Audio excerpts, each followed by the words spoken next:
Hello, and welcome to a Health Podyssey. I'm your host, Alan Weil. Members of racial and ethnic minority groups have long suffered from health inequities in the United States. These inequities result in large part from racial and ethnic minority populations' inequitable access to health care, which persists because of structural racism in healthcare policy.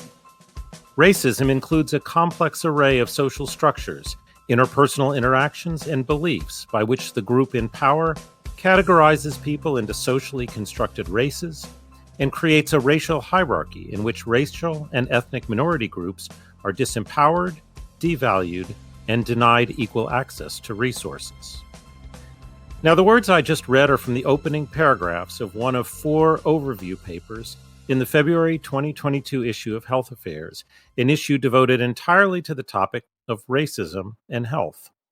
How structural racism is embedded in U.S. health policy is the topic of today's episode of A Health Podyssey. I'm speaking with Ruqaiijah Yearby, a professor in the Center for Health Law Studies at St. Louis University School of Law and executive director of the Institute for Healing, Justice, and Equity at St. Louis University. Ms. Yearby and co-authors published a paper in the February 2022 issue of Health Affairs describing structural racism within U.S. healthcare policy today and in the past. They describe structural racism as an integral component of U.S. health policy, dating back to the Jim Crow era. Today, structural racism has created a tiered system of care, with racial and ethnic minorities experiencing poorer access and lower quality care than white Americans. We'll discuss these topics in today's episode. Ms. Yearby, welcome to the program. Thank you. Thank you for having me. I'm excited to talk about a paper that I co-authored with Professor Brietta Clark at Loyola Los Angeles School of Law and Dr. Jose Figueroa of Harvard University. You're the three of you, and I appreciate you acknowledging your co-authors, describe structural racism as embedded in U.S. health policy. So I just want to make sure we're all starting from the same place here. Tell me what you mean by structural racism, and tell me what you mean when you say it's embedded in U.S. health policy.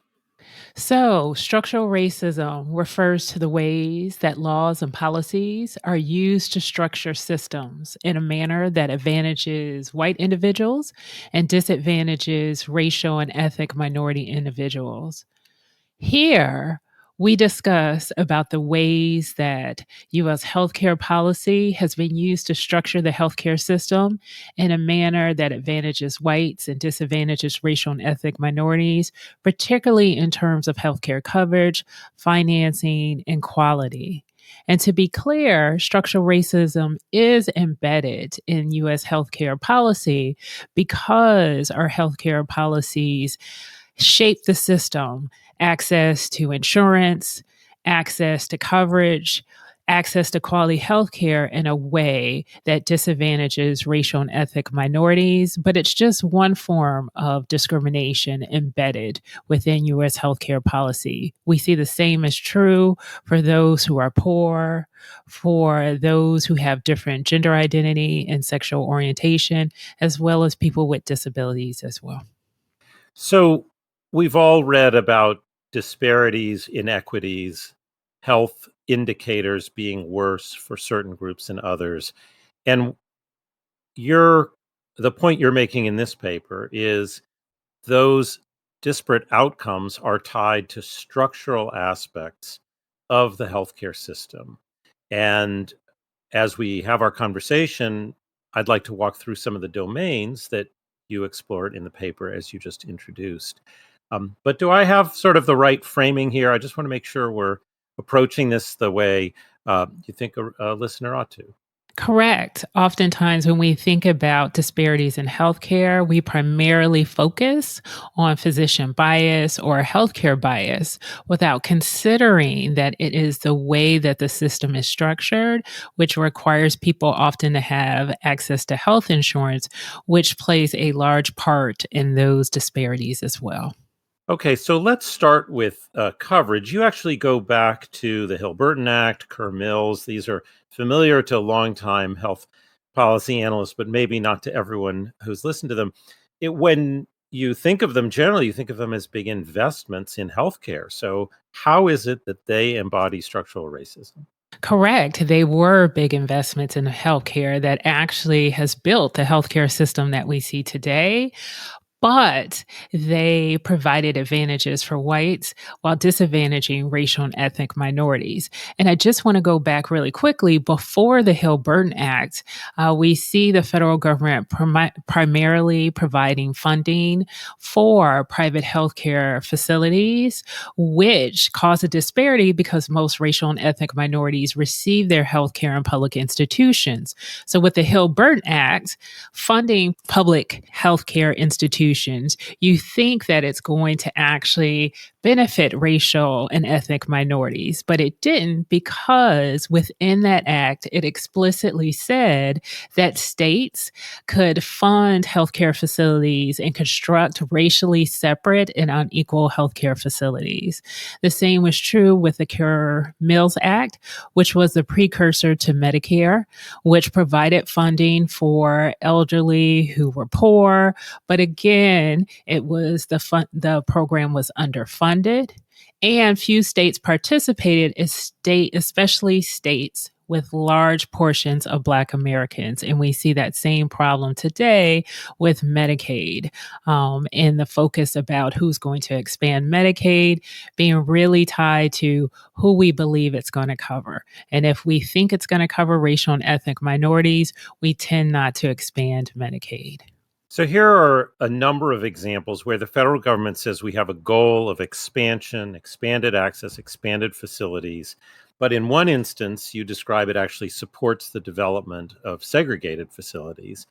And the other is a common practice we have of delegating the actual application for funds to a lower level of government, in this instance, states, and states making decisions on the basis of the racial politics of their state. So this is an investment, but it's a distorted investment. Now, you brought up that Kerr-Mills is a precursor to future programs. I do think it was really interesting in the paper. You talk about Medicare and Medicaid as both addressing certain racial disparities, but also embodying racist policies. And it does seem like that tension or pairing actually shows up in quite a few places. So tell me a little bit about what is it about Medicare and Medicaid that reduce disparities, but what is it that actually then creates structures that continue them? Yes, so we know Medicare is a federal healthcare program that primarily covers the elderly and disabled, whereas Medicaid is a federal state joint run program that covers the poor. Medicare funding was central to the racial desegregation of hospitals because it was the leverage to get hospitals to actually desegregate. It also encouraged physicians and other providers to serve underserved communities, which included racial and ethnic minority communities. But again, we didn't fully require people to integrate. So, as long as nursing homes made a good faith effort to use non discriminatory language and marketing materials, the government certified those homes to participate in Medicare and Medicaid, even though they continued to use discriminatory practices to deny admission to racial and ethnic minority individuals, which we still see today. We also see, again, as we've touched upon earlier, leeway given to Southern states who were resistant to civil rights gains. The federal government gave tremendous flexibility that allowed the states to underfund Medicaid or to limit Medicaid eligibility, which still persists today. In fact, there's a federal law requiring Medicaid reimbursement to be sufficient to ensure equitable access to quality health care for Medicaid beneficiaries. But time and time again, the federal government has rubber stamped cuts that tend to disproportionately harm people of color. And most recently, there was a 2017 lawsuit filed by Medicaid beneficiaries in California that challenged these rates. not only because they limited access to healthcare, but also because they believed that it created a separate and unequal healthcare system for the Latino population. So here we have a federal government that, in order to get these laws passed, has to make political compromises. Part of that compromise is to allow states to make major decisions. And of course, you've focused on Medicare and Medicaid, but this runs throughout the Social Security Act, where you have income thresholds for cash assistance and other benefits also set at the state level, designed to, in the positive framing, meet the needs and the local conditions, but in the negative framing, allowing racialized policies or racially disparate policies or racist policies to be pursued without really any federal check on them, because that's the bargain we cut to get these programs created. Yes, and I do wanna just jump in. What you've noted is that we have done this in a racially neutral way, understanding the impact that it will have on racial and ethnic minorities, because historically we've seen the same thing happen again where they've had limited access to healthcare. But also, as you mentioned, it doesn't just stop at racial and ethnic minorities, right? It negatively impacts the poor, people with disabilities as well. And so we're just focusing on one aspect of it to try to shine light of how it harms most Americans. But I'm really glad you brought that up. I mean, part of the challenge and importance of studying structural racism is that you're not looking for the word black or white or Latino, Latina in the statute. It's not that you write these laws targeting one group or another. It's that the way we've designed the decisions that different levels of government, and we'll get to it in a moment, private sector entities make, has a disparate impact, and you can draw the line directly, but not because of the words in the law. Exactly.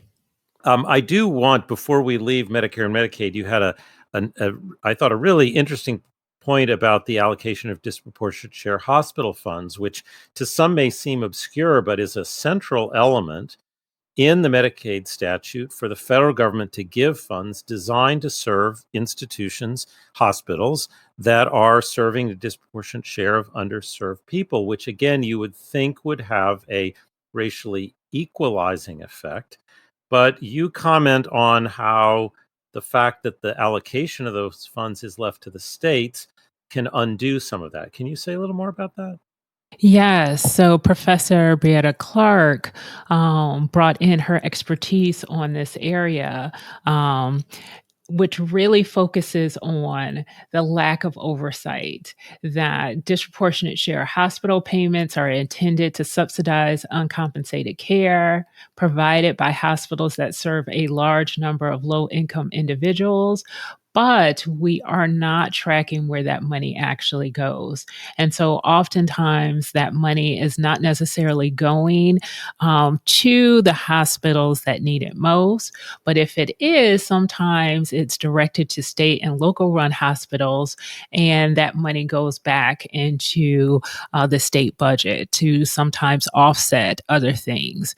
And so we need to do a better job ensuring that the money that is set aside to address structural racism or gaps in access to healthcare is actually used for that purpose. Well, we've gotten off to a strong start talking about mostly coverage. We should talk also about financing and quality and access. We'll do that after we take a short break.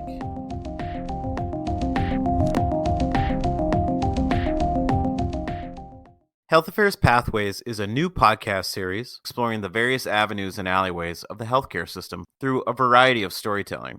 Unique series are created by fellows at the Health Affairs Podcast Fellowship Program. Join the fellows on their journey to unearth a new healthcare story on such topics as healthcare consolidation, independent primary care, health equity, and more.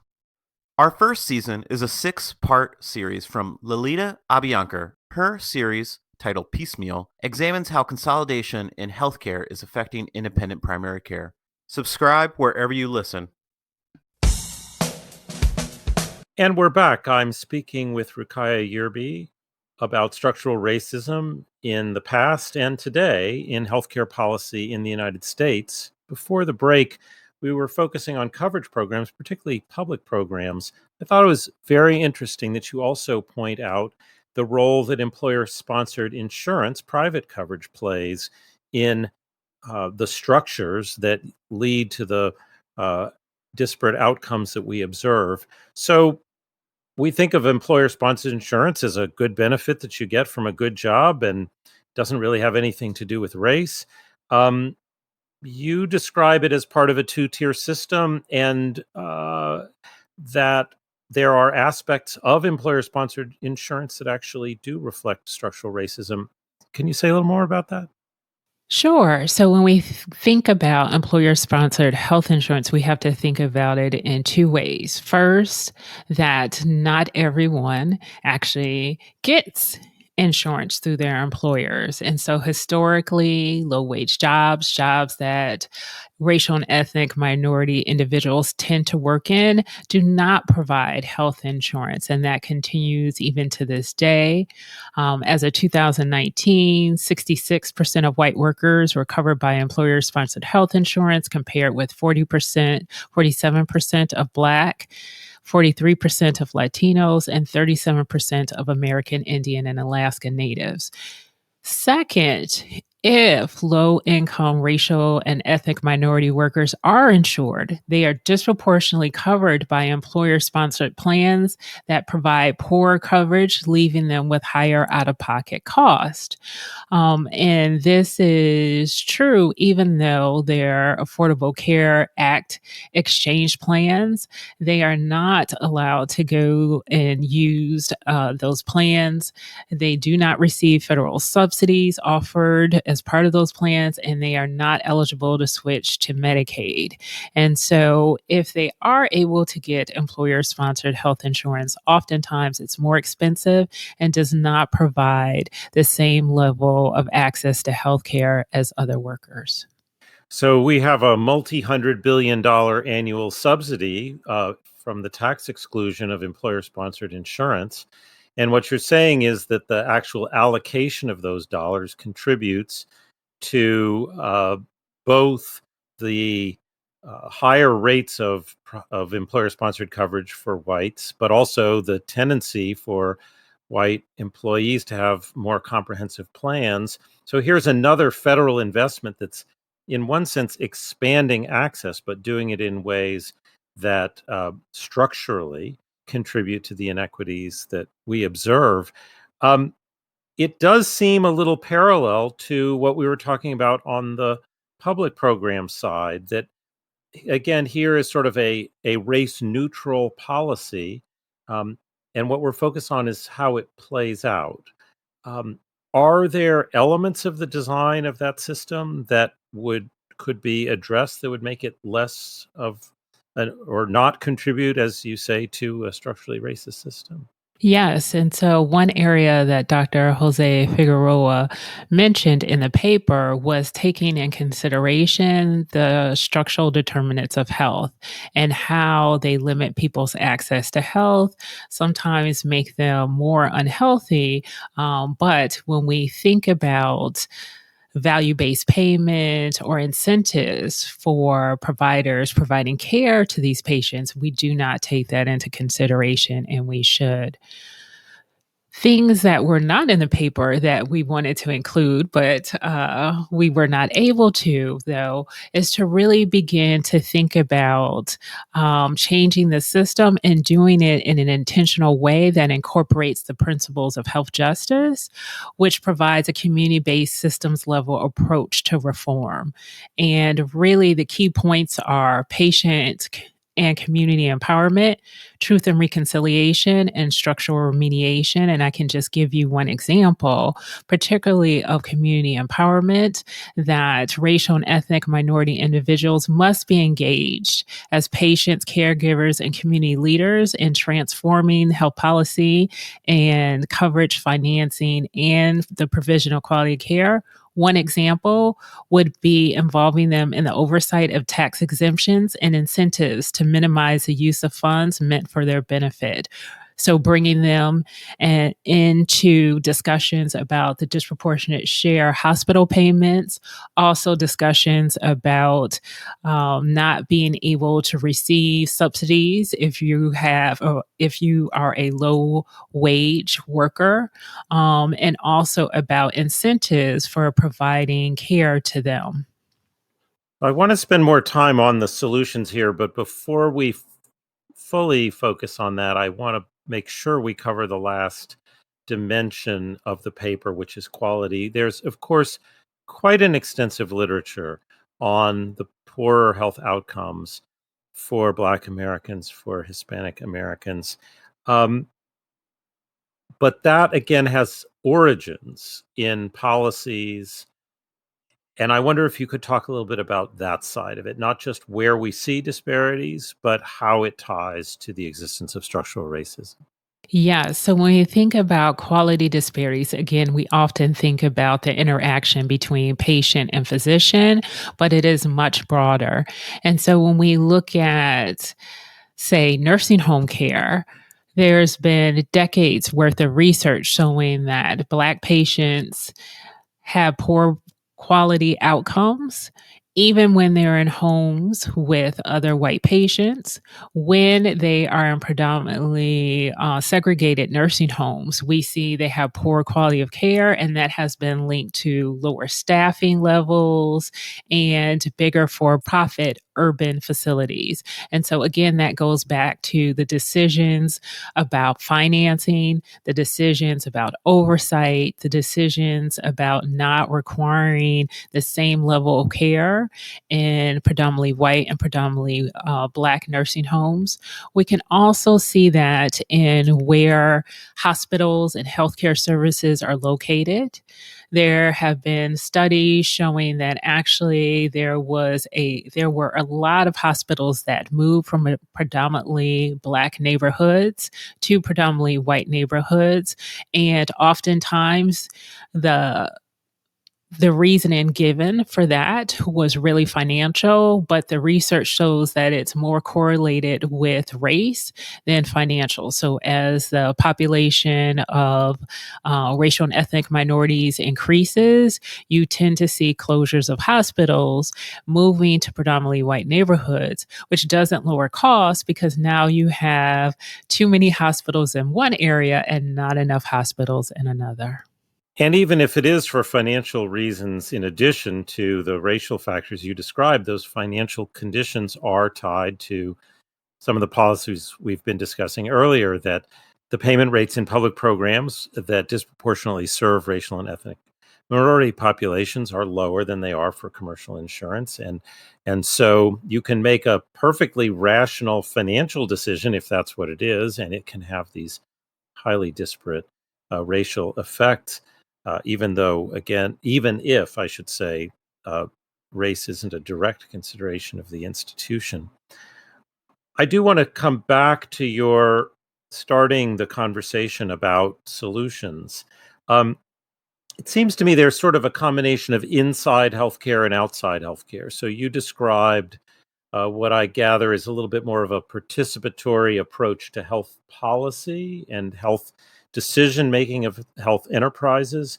Um, you do at the end of the paper say existing reforms have not remedied this problem, and that's the problem of disparities, because the eradication of structural racism in healthcare policy has not been a primary goal.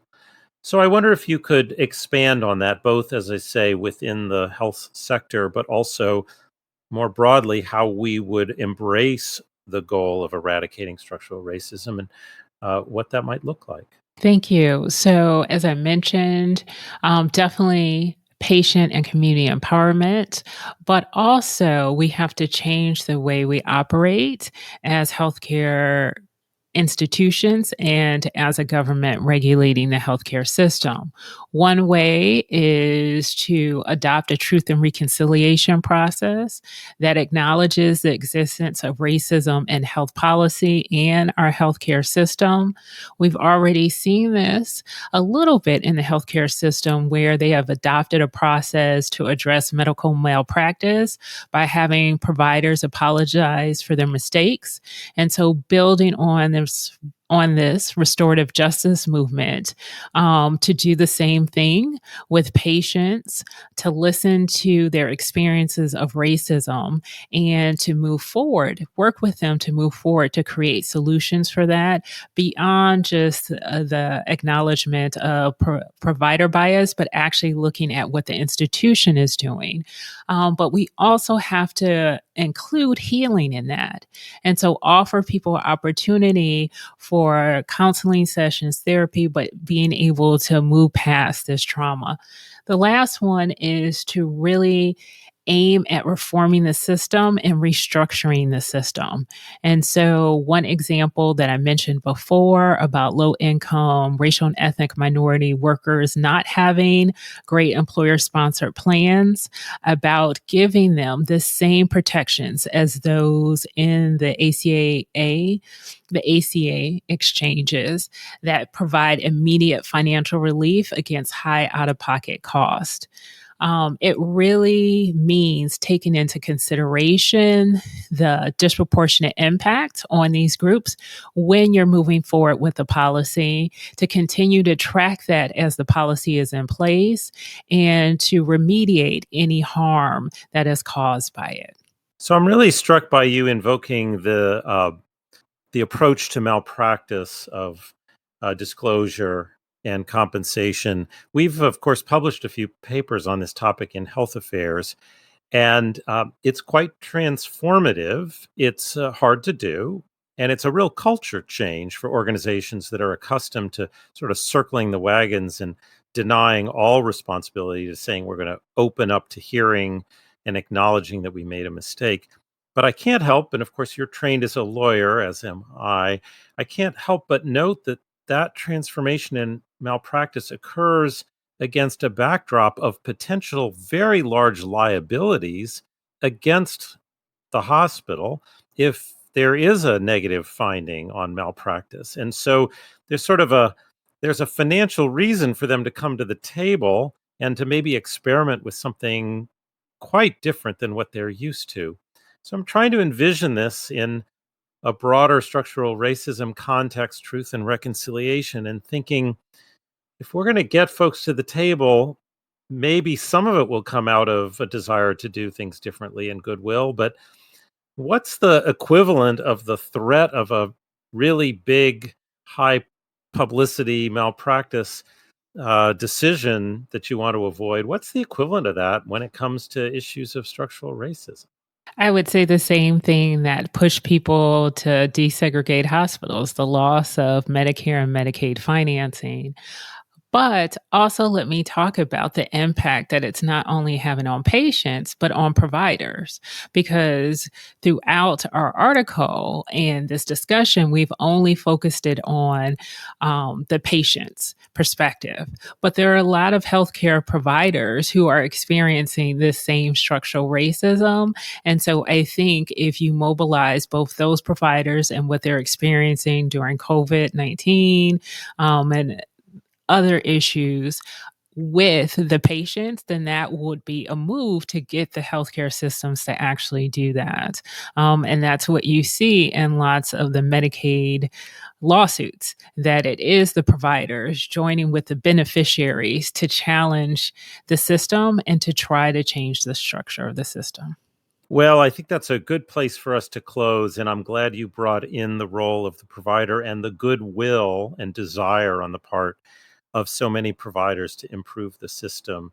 After all, once we begin talking about racism, there are those who view this as an attack and immediately just resist the attack. But as you've described in the paper, these are structures that have been in place for quite some time and they were created by people. And the only way to alter those structures is to have people redesign them. And if people of goodwill who see the role that structural racism plays in the disparities that they aim to reduce, if they can see a way to tackle those structural precursors, I think there's a possibility there. It's certainly not easy, but that may, just because it's not easy, it probably is the only way to do this. And so if we're serious, we really do have to go back to the structural roots. Yes. Well, Ms. Yearby, thank you for the paper, for the conversation, for helping our listeners understand the deep roots of structural racism in U.S. health policy. Thank you so much for being my guest on A Health Podyssey. Thank you. Thank you for having me. Thanks for listening. If you enjoyed today's episode, I hope you'll tell a friend about A Health Podyssey. Health Podyssey is produced by Health Affairs, the leading journal for health policy research. The team behind the show includes Patty Sweet, Jeff Byers, Julia Vivolo, Sarah Kolk, and Sue Ducat. Like the show? Subscribe to A Health Podyssey on Apple Podcast, Spotify, Stitcher, Google, or wherever you listen to your favorite podcasts. Thanks for listening, and have a great morning, day, or evening.